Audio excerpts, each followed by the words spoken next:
सात भाई एक बहन की कहानी। एक राजा के सात बेटे एक बेटी थी जो खुशी खुशी अपना जीवन बिता रहे थे। सात भाई बहनों में इकलौती छोटी बहन बहुत ही शांत स्वभाव, आज्ञाकारी और संस्कारी थी। उनमें सबसे बड़े भाई का विवाह हो चुका था।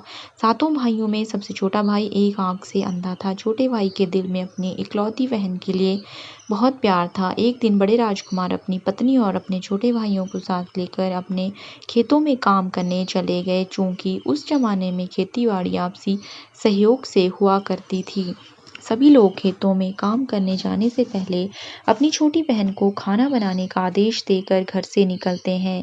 सातों राजकुमार की बहन अकेले घर पर खुशी-खुशी सबके लिए खाना बनाने के लिए जंगल से साग को तोड़कर लाती है और बड़े प्यार से साग की सब्जी बनाने के से पहले बैठी से साग को काटने लगती है। इसी दौरान वह अपनी उंगली भी काट बैठती है और रक्त की एक तेज धार निकलने लगती है, जिससे उसका पूरा हाथ खून खून हो जाता है। तब राजकुमारी सोचने लगती है कि क्या करूं? अगर घर की दीवारों में खून को पोंछूंगी तो भैया लोग देख लेंगे और चिंता करेंगे, और यदि अपने कपड़ों से पोंछूंगी तो भाभी खून लगा कपड़ा देखकर खाना नहीं खाएंगी। राजकुमारी इस डर से सब्जी पकाने वाले छाता साग में सारा खून को पोंछकर खून को बहने से रोकती है। फिर इसी खून लगे साग को सब्जी बना देती है।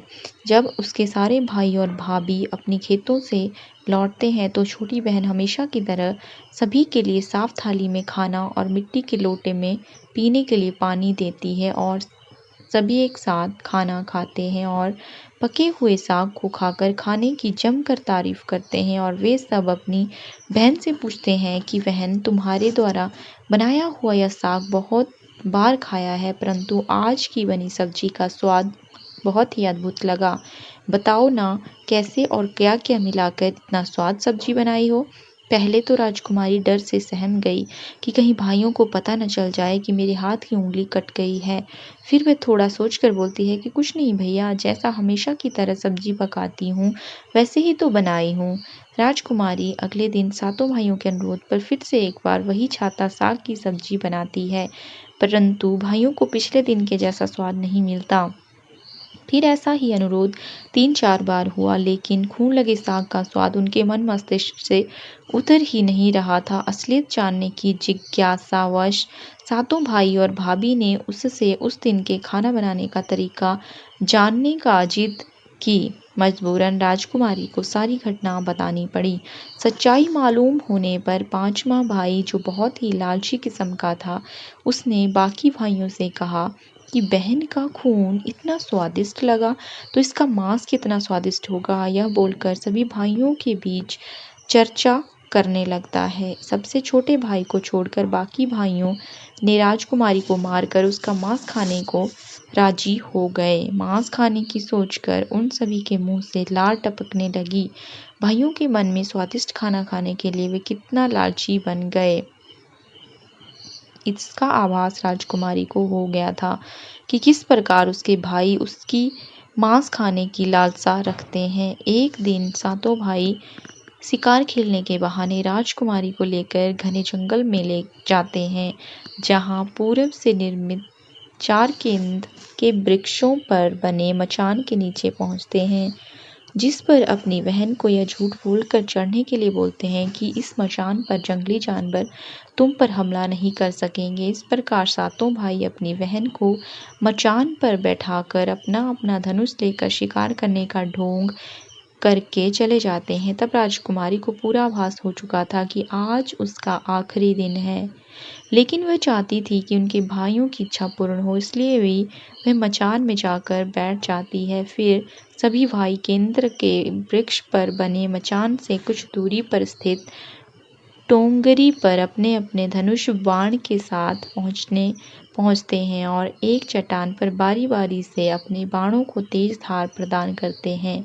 टोंगरी के ऊपर सबसे पहले बड़ा भाई अपने तीर को चट्टान में धार करता है और अपनी बहन पर धनुष से निशाना लगाकर तीर छोड़ता है। तभी राजकुमारी पूरी बातों को समझ जाती है कि भाइयों का क्या इरादा है और अपनी मातृभाषा में गीत को गाने लगती है। बिंदु बिंदु दादा, छाती ताइक ताइक, अर्थात जान से मारना ही है दादा साहब तो तीर को सीधे मेरे छाती में वार करो। इधर उधर तीर क्यों चला रहे हो? फिर सभी भाई बारी बारी से अपने तीर के धार को तेज करते हैं और राजकुमारी पर निशाना लगाकर तीरों को छोड़ते हैं। छहों भाइयों का निशाना खाली जाता है और सातवां भाई, जो सबसे छोटा था, वह तीर चलाने से इनकार कर देता है क्योंकि उसे अपनी छोटी बहन से बहुत लगाव था और धनुष बाण चलाने में सातों भाइयों से निपुण था। राजकुमारी जानती थी कि उनके सातों भाइयों में सबसे छोटा भाई बाकियों की तरह लालची नहीं है। छहों भाई छोटे भाई पर पूरा दबाव डालते हुए आदेश देते हैं कि अगर वह तीर नहीं चलाएगा तो बहन की तरह उसे भी मार देंगे। फिर छोटा राजकुमार उदास मन के साथ तीर को थोड़ा ही धार कर दूसरी दिशा में तीर को छोड़ने की कोशिश करता है और तीर को धीरे से छोड़ता है। राजकुमारी हर बार की तरह इस बार भी वही गीत गाती है। इतने में छोटे भाई का तीर सीधे राजकुमारी के सीने को भेद देता है और राजकुमारी की आत्मा शरीर से अलग हो जाती है और उसकी आत्मा उसी स्थान पर भटकने लगती है। तभी वह देखती है कि उसके शरीर का मांस खाने के लिए उसके भाई कैसे लालच करते हैं और सबसे छोटे राजकुमार को जबरदस्ती मार पीट कर उसके शरीर को काटने का आदेश देते हैं। बहन के मांस को पकाने के लिए बहुत सारी सूखी लकड़ी लाने के लिए छोटे राजकुमार को जंगल भेज दिया जाता है। छोटा भाई जंगल में खोज खोज कर ढेर सारा लकड़ी जमा करता है और सोचता है कि कैसे इतना सारा लकड़ी को ले जाऊंगा। दादा जो रस्सी दिए हैं वो भी 7 टुकड़ों में है। उन्हें जोड़कर भी यह रस्सी इन लकड़ियों को नहीं बांध पाएगी। देर होने के डर से राजकुमार उदास होकर रोने लगता है और उसके आंखों से आंसू धरती में गिरने लगते हैं। वह अपनी बहन को याद करके रो ही रहा था कि तभी एक नाग देवता वहां आए और पूछने लगे, क्यों रो रहे हो राजकुमार? वह इधर उधर देखता है किंतु कोई भी नजर नहीं आता।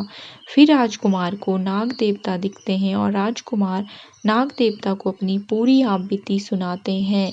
फिर नाग देवता उसे कहते हैं कि मैं लकड़ी में रस्सी की भांति लिपट जाता हूँ और तुम जैसे ही लकड़ी वहां रखोगे तो मैं धीरे से निकल जाऊंगा। और राजकुमार ऐसा ही करते हैं। सभी बड़े भाई यह देखकर चकित रह जाते हैं कि कैसे उनका छोटा भाई रस्सी के 7 टुकड़े होने के बावजूद भी जंगल से इतना सारा लकड़ी लेकर आता है। तत्पश्चात वे लोग अपने छोटे भाई को पानी लाने के लिए भेजते हैं।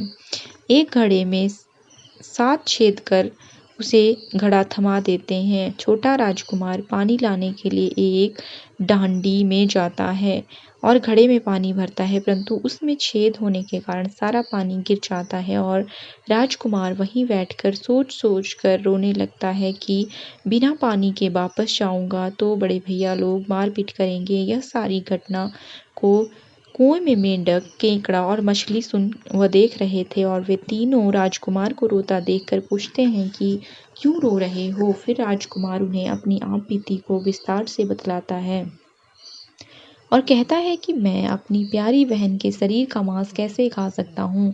नहीं खाऊंगा तो बड़े भैया लोग मारपीट करेंगे। तब मेंढक कहता है कि तुम परेशान मत हो, हम सब मेंढक घड़ा में छेद में चिपक जाते हैं। फिर मछली और केकड़ा बोलते हैं कि तुम हमें लेकर चलो, तुम्हारे भाई जब राजकुमारी के मांस को खाएंगे तब तुम मछली को खाना और जब वे हड्डी को खाएंगे तो तुम केकड़े को खाना। बड़े भाइयों को शक नहीं होगा। फिर राजकुमार ने बिल्कुल वैसा ही किया जैसे केकड़े और मछली ने कहा था। रात को जब राजकुमारी का पका हुआ मांस खाने को परोसा गया तब बड़े भाइयों से छुपाकर वह मांस को दीमक के टिल्ले में डाल देता है और समय बीतने पर वहां बांस का एक बड़ा झुंड उगता है।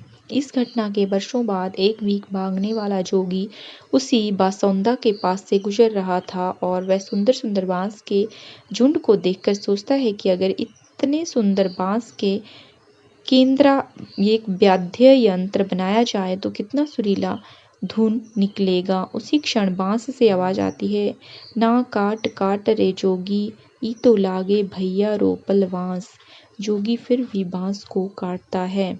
जोगी इसी उद्देश्य से एक मोटा बांस का टुकड़ा काट कर ले जाता है कि इस बांस का आवाज इतना सुंदर है, यदि केंद्रा बनाएंगे तो कितना मधुर आवाज निकलेगा। और जोगी इस बांस से एक सुंदर केंद्रा का निर्माण करता है। इस केंद्रा से इतनी मधुर ध्वनि निकलती है कि जोगी जहाँ जहाँ इसे बजाता है, इसकी ध्वनि से लोग मंत्रमुग्ध हो जाते थे। एक दिन जोगी घूमते घूमते बड़े राजकुमार के घर पहुंचता है और अधिक धन के लालच में जोगी जोर जोर से केंद्रा बजाना शुरू करता है। परंतु इस बार केंद्रा का मीठा सुरीला स्वर कर्कश हो जाता है और जब भी जोगी कुछ नया धुन बजाने की कोशिश करता है, बार बार एक ही धुन निकलता है, ना बाज रे केंद्रा, ई तो लगो मुर दुश्मन का घर। बार बार यही धुन निकलने पर बड़ा राजकुमार मार पीट कर जोगी को अपने घर से बड़ा भगा देता है। ऐसे ही घूमते घूमते जोगी हर भाई के घर जाता है, लेकिन हर बार की भांति वही धुन बजती है। यह धुन सुन सारे भाई जोगी को डांट डपट कर भगा देते हैं। सबसे अंत में जोगी छोटे राजकुमार के घर पहुंचता है। छोटे भाई के घर के आंगन में प्रवेश करते ही केंद्रा खुद ही बजने लगता है, जोर जोर से, बाज रे केंद्रा, ई तो लगो मोर छोट भाई का घर। बड़ा ही मधुर मीठे स्वर का धुन सुनकर छोटा राजकुमार चंद्रा कर मोहित हो जाता है और यह धुन सुनकर छोटे राजकुमार से रहा नहीं गया और जोगी से केंद्रा की मुंह मांगी सोने की मोहरें देखकर उसे खरीद लेता है तथा जोगी को अच्छे से मेहमान नवाजी कर अच्छे से विदा कर दिया जाता है। धीरे धीरे समय बीतता है और छोटे राजकुमार अपने काम से कुछ दिनों के लिए बाहर जाते हैं। जब वह वापस लौटते हैं तो देखते हैं कि उसका कमरा बहुत सुंदर ढंग से सजा हुआ है और घर के सारे बर्तन अच्छे तरीके से रखे हुए हैं। तब छोटा राजकुमार सोचता है कि हमेशा मेरे कमरे की साफ सफाई घर के नौकर करते हैं, लेकिन कभी भी इतना सुंदर सजाया नहीं गया।